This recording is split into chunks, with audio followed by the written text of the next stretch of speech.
Time and distance के आज theory 5 होगा। आज 5वां क्लास है। सवाल में कहता है एक ही समय दो रेलगाड़ियों में से एक ए से बी के लिए तथा दूसरी बी से ए के लिए रवाना हुई। यदि वे परस्पर मिलने के बाद बी तथा ए पर क्रमशः 4 घंटा तथा 9 घंटा में पहुंची हो तो रेलगाड़ी की चालों के अनुपात ज्ञात करें। अब देखिए सवाल में कहता है दो रेलगाड़ी की चाल है, वह अपनी अपनी चाल से चल रही है। अब ये मान लीजिए ए और बी कोई बिंदु है। अब इस रेलगाड़ी की चाल जो है इधर चल रही है और ये जो है इधर चल रही है। और दोनों सवाल में कहता है मिलने के बाद जो है अब एक रेलगाड़ी बी की तरफ जा रहा है और बी से जो रेलगाड़ी आ रही है वह ए की तरफ जा रही है। तो सवाल में कहता है वह परस्पर जो है मिलने के बाद तो ये दोनों जब एक दूसरे की तरफ जाएगा तो इस बीच में कहीं न कहीं तो मिलेगा ही। जब एक इधर से जा रहा है किधर से जा रहा है तो कहीं न कहीं तो मिलेगा। इसे हम बोलेंगे एक आदमी इधर से जा रहा है और एक आदमी इधर से जा रहा है। तो जब ये दोनों एक दूसरे के विपरीत जा रहा है विपरीत, अब देखिए ये इधर से ये इधर से तो कहीं न कहीं यह मिलेगा न। तो ही कहता है जब मिलता है तो अब जो है इसको लग जाता है 4 घंटा और इसको लगता है 9 घंटा। तब कहता है उसका चाल क्या था, यानी चालों का अनुपात क्या था। तो इसमें देखिए आपको ध्यान रखना है कि एक दूसरे के तरफ जो है अपनी अपनी चाल से रेलगाड़ी चल रही है और कहीं न कहीं बीच में मिलता है। जब मिलता है तो वहां से कहता है 4 घंटा और 5 घंटा का समय लेता है। तो ये दोनों में देखिए अब रिलेशन होता है V1/V2 बराबर रूट अंदर T2/T1 बराबर क्या होता है V1/V2 बराबर होता है रूट अंदर T2/T1। V1 का मतलब पहला रेलगाड़ी की चाल और V2 मतलब दूसरी रेलगाड़ी की चाल और T2 मतलब जो होता है दूसरा गाड़ी का समय और T1 मतलब जो होता है पहला रेलगाड़ी का समय। अब देखिए सवाल में V1/V2 बराबर रूट अंदर T2/T1। T2 मतलब जो है दूसरा रेलगाड़ी की चाल। तो समय देखिए दूसरा समय कितना है 9 घंटा और T1 मतलब जो होता है पहला गाड़ी जो ये होता है तो इसको कितना घंटा लग रहा है 4 घंटा। अब देखिए सवाल में 9 का वर्गमूल कितना होगा 3, 4 का वर्गमूल कितना होगा 2। अब देखिए यहाँ कहता अनुपात में V1 अनुपात V2। देखिए V1 का मान कितना है 3 और V2 का मान कितना है 2। तो ये आपका देखिए चालों का रेशियो आ गया 3:2। आपको केवल इस प्रश्न में यह ध्यान रखना है जब दो रेलगाड़ी एक दूसरे की तरफ जा रही है तो वह अपनी अपनी चालों से चलती है। तो जब आपस में कहीं बीच में मिलती है दोनों रेलगाड़ी तो उसको समय जो लगता है 4 घंटा और 9 घंटा लगता है। तो रिलेशन हम बनाए थे फॉर्मूला से अब V1/V2 बराबर होता है रूट अंदर T2/T1।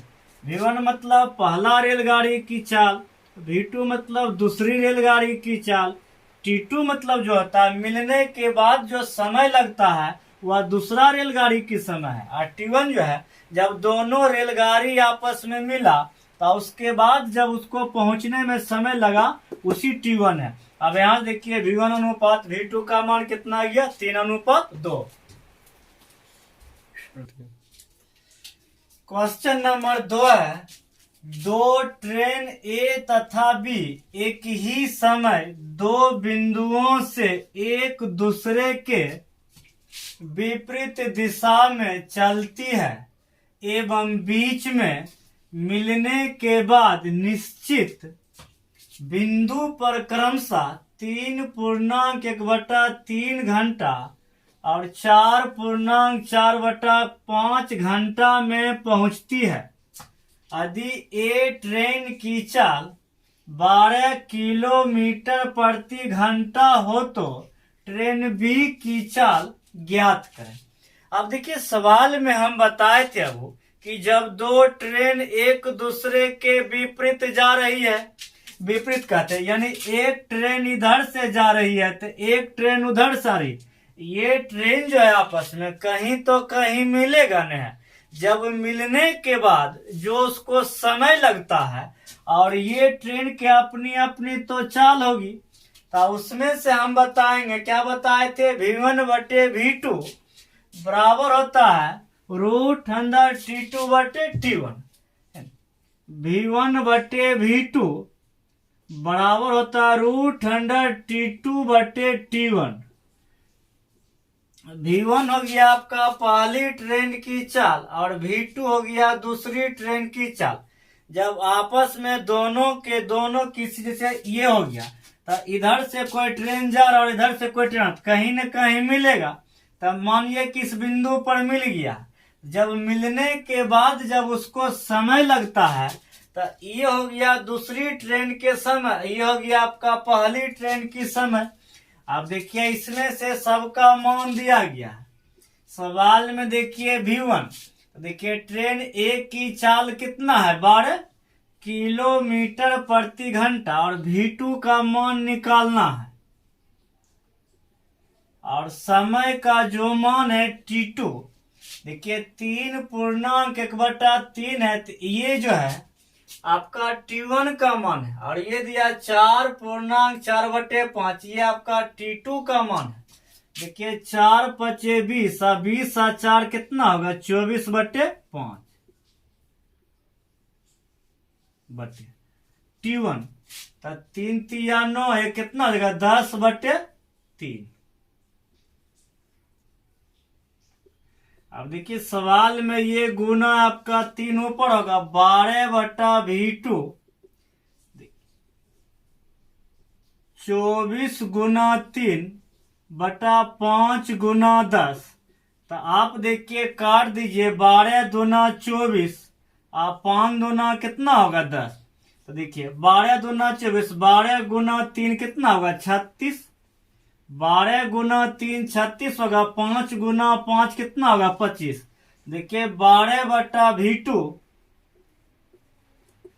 और 36 का वर्गमूल 6 होगा और ये 25 का वर्गमूल कितना होगा 5। इसको काट दीजिए, 6 दूना 12। अब क्रॉस मल्टीपल गुना करेंगे तो V2 का मान कितना होगा, 5 दूना 10 किलोमीटर प्रति घंटा। यानी आपको जो है दूसरी ट्रेन की चाल कितना आ गया, 10 किलोमीटर प्रति घंटा। ऑप्शन नंबर कितना हो गया, बी। ये आपका टाइप 5 का थ्योरी था। जब दो ट्रेन एक दूसरे की ओर चल रही है, जब दो ट्रेन एक दूसरे की ओर चल रही है तो ट्रेन की अपनी अपनी चाल होगी, ट्रेन की अपनी अपनी चाल होगी। उस बीच में कहीं न कहीं तो ट्रेन मिलेगा ही। जब एक दूसरे की ओर जा रही है तो कहीं न कहीं बीच में ट्रेन मिलेगी है। जब मिलेगी तो उसके बाद जो उसको समय लगता है तो उसके लिए हम बताए थे फॉर्मूला, V1/V2 बराबर होता है √T2/T1। V1 का मतलब हो गया पहली ट्रेन की चाल और V2 का मतलब हो गया दूसरी ट्रेन की चाल और T2 मतलब दूसरा ट्रेन का समय जो पहुंचने में उसको लगता है मिलने के बाद। और T1 का मान होता है पहली ट्रेन की चाल, जब मिला है उसको पहुंचने में समय तो लगेगा नहीं, तो पहली ट्रेन का समय कितना मान लिए, T1। ये आपका टाइप 5 का थ्योरी था और ये समाप्त किए। फिर ये सब थ्योरी पूरा बुक का थ्योरी करने के बाद जो है फिर हमको बुक का ये पूरा चैप्टर का जो है जितना आपको बुक में जो अर्थमेटिक का पूरा चैप्टर समाप्त करने के बाद जो है फिर हम आपको बुक का क्वेश्चन जो है एकदम एक एक क्वेश्चन बताएंगे। और ये जो आपका PDF बना के बुक जो है हम लोड कर देंगे